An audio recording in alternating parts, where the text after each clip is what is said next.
Pemirsa, kita akan memasuki Habarnang Panambayan. Persoalan ratik masih menjadi PR besar bagi pemerintah Kota Banjarmasin. Berbagai upaya pun sudah maksimal dilakukan. Salah satunya adalah memaksimalkan pengelolaan wadah pembuangan akhir Basirih Banjarmasin. Namun pemerintah kota gagal 2 kali meraih adipura, yaitu pada tahun 2022 dan 2023 lalu.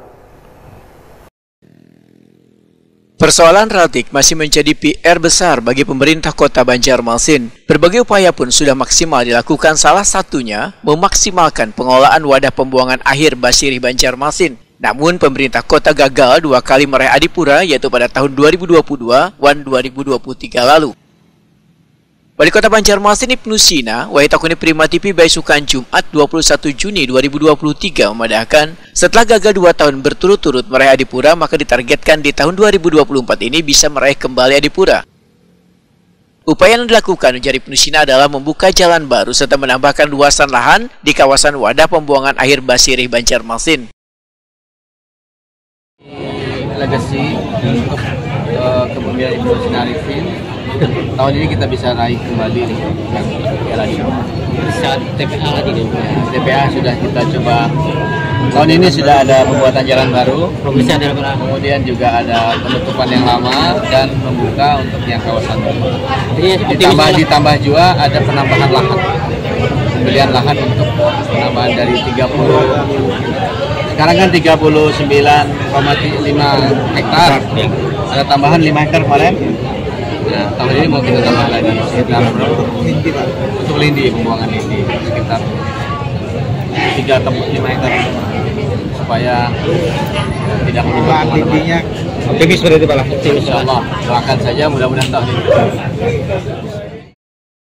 Kepala Dinas Lingkungan Hidup Banjarmasin Alip Yospahlo menyatakan gagalnya Banjarmasin meraih adipura pada 2023 lalu salah satu penyebabnya adalah di wadah pembuangan akhir ratik di Basirih, sehingga perlu dilakukan pembenahan di antaranya maulah jalan baru wan gasan pembuangan lindi.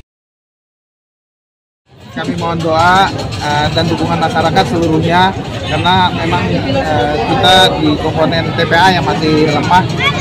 Untuk yang lainnya alhamdulillah cukup baik untuk adipura, dan ini kita sudah mulai tahapan-tahapan kita untuk rencana ada 2 zona yang sudah overload, itu kita akan jadikan zona pasif.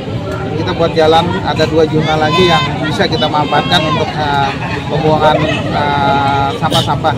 Dan yang terpenting adalah bagaimana kerjasama dengan masyarakat untuk tidak membuang sampah baik di sungai atau di TPS.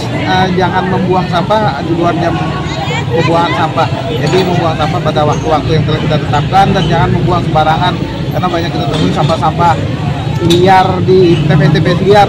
Dan yang terpenting satu lagi, masyarakat kita yang berada di protokol Jalan Ayani jangan membuang sampah di trotoar. Kami sering temui biasanya jam 12 malam kita ada foto-foto ada di depan-depan mana sudah kita dapatkan, dan kami akan lakukan nanti akan penindakan dengan bersama-sama kerjasama dengan Pol PP.